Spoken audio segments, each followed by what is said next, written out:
Good morning. It's day 2. We're at Backwoods Homestead on the concrete pour. Everything went well yesterday. The floor stayed up in the air. We're about 10 feet tall off the front of the ground. We have a beautiful view, and we'll show you down underneath what we did to support everything. So we have a concrete block wall, core poured and with rebar. We have the forms on the outside, and we put a bunch of pillars in.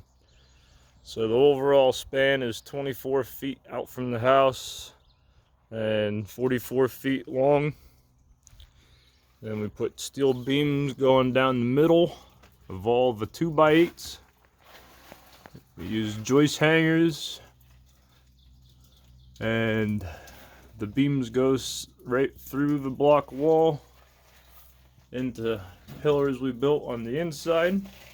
This is a heated floor, so there's 2 inches of insulation, but to keep it lighter, and we wanted to pitch on the floor, so we made it 2 inches, 4 inches, and 5 inches of insulation. So that way we have about 4.5, 5 inches of concrete going across all the way through. There's a little bit of a mess, but always need time to clean. And that's just water dripping off right now from keeping the concrete wet so it cures slower.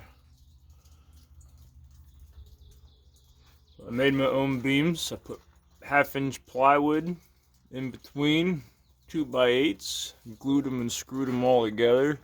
So we have 1, 2, 3, 4, 5 2x8s, and then we got 4 sheets of plywood in between all of those.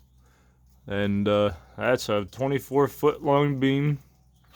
That's very fun to put up there by yourself. So what I did was I built just this very first section right here and 1 sheet of plywood, and I carried it up there, and then I glued and screwed them all up there when they're up there. And that made it a lot easier than trying to do that whole thing all by myself. But this will last me a lifetime and many years to come for all my kids.